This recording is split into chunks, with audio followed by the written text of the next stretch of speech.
Welcome to this explainer. Okay, let's dive right in. There is just something absolutely magical about stepping out your back door and plucking a fresh, sun-warmed cluster of grapes right off your very own vine. But for a lot of people, the process of getting there, choosing the right plant, figuring out the soil, and especially that dreaded pruning part can feel, well, incredibly intimidating. Today, we're going to completely change that. Here's our roadmap for today.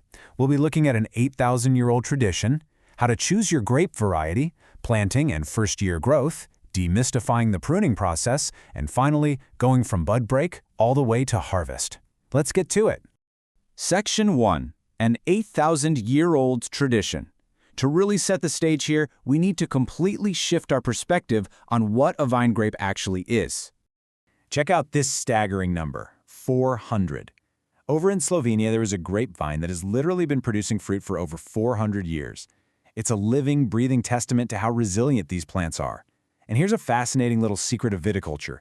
Grapevines actually get better with age. While young vines might go crazy producing massive, sprawling quantities of fruit, older vines naturally scale back and yield smaller amounts. But because the plant's energy is so highly focused, those smaller yields result in dramatically more concentrated, complex, and flavorful grapes.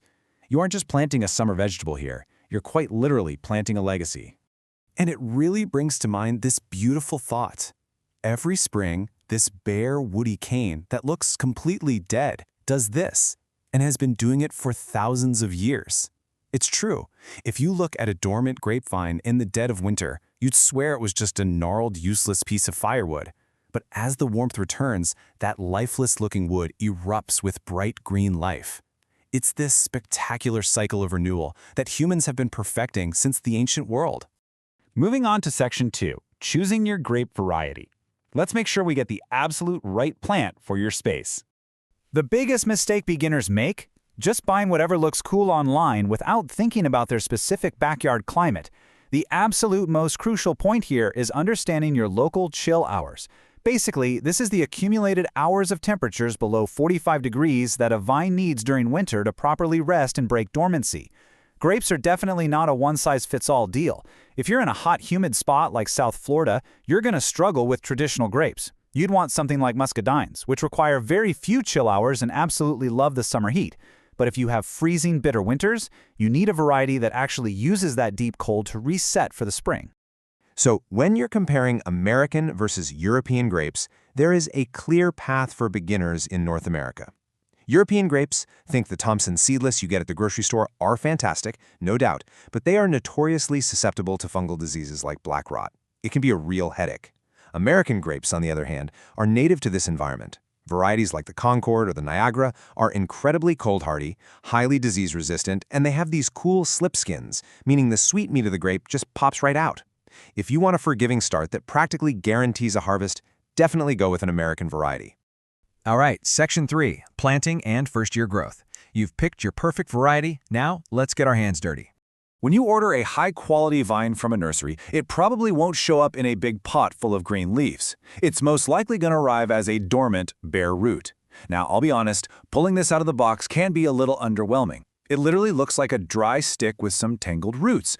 But don't let it fool you. This dormant state is the safest way to ship it, and that little stick is just bursting with stored energy waiting for you to wake it up.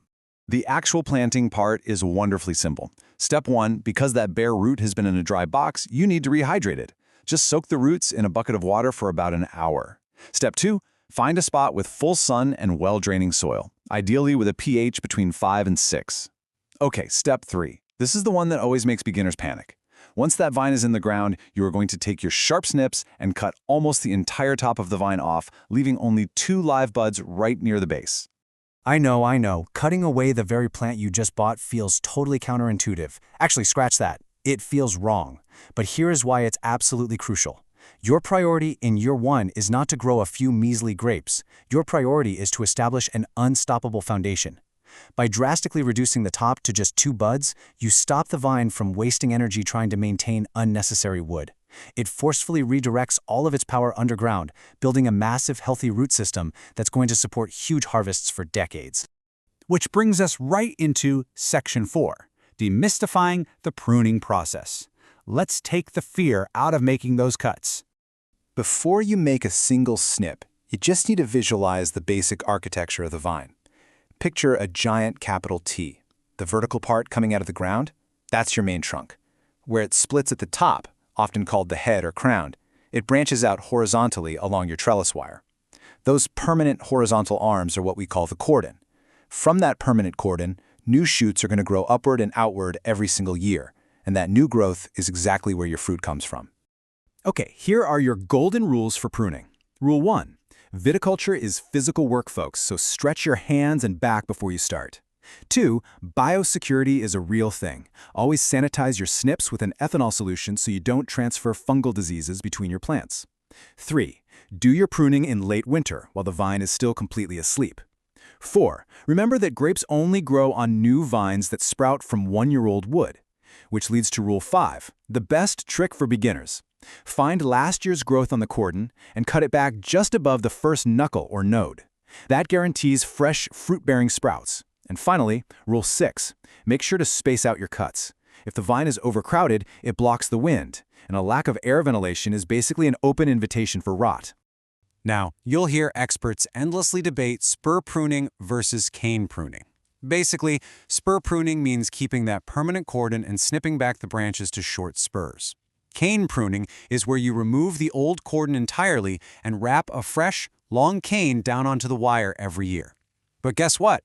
You don't even have to worry about these distinct methods until your second winter. The ultimate takeaway here is simply this: pruning controls your yield. By aggressively removing excess wood, you force the vine's limited energy into producing better, sweeter, and larger clusters on the wood you actually leave behind. And finally, Section 5, from bud break to harvest. This is where we get to step back and watch nature work its magic. This timeline is basically a high-speed movie of your vine's year. It kicks off in early spring with bud break, where that woody cane cracks open to reveal these delicate, folded green leaves. By mid-spring, those shoots are racing along your trellis, sending out these slender tendrils that rotate until they grab the wire and coil incredibly tight, literally strong enough to hold the vine through a massive storm. Early summer hits, and dense clusters of tiny flowers open, drop their petals, and leave behind miniature green berries. Then, late summer arrives. Those berries swell, deepen in color, and develop that beautiful, cloudy natural wax on the skin called the bloom. And the sheer scale of this is mind-blowing. 200. That is how many individual swelling grape berries can be left behind from just one single tiny flower cluster once it's pollinated. Seeing the explosive growth from a dormant stick in January to heavy cascading clusters of hundreds of grapes by August, it is honestly one of the most rewarding things you will ever witness in a garden. But a quick warning here as harvest approaches, be patient. Visuals can totally trick you. Don't just rush out with a basket because the grapes turned purple. Varieties like the Concord will often change their color weeks before they are actually ripe. And if you pick them then, they will be unbelievably sour. You have to trust your nose and your taste buds. When they're truly ready, you'll smell this intense, sweet aroma from a few feet away. Taste one, that undeniable surge of sweetness is the absolute green light that it's harvest time. At the end of the day, there's a deeper reason we do this. As this quote beautifully points out, we all need to spend more time in nature. And most importantly, we need to pass on these important life skills onto newer generations. Cultivating a backyard vineyard isn't just about putting fruit on the table.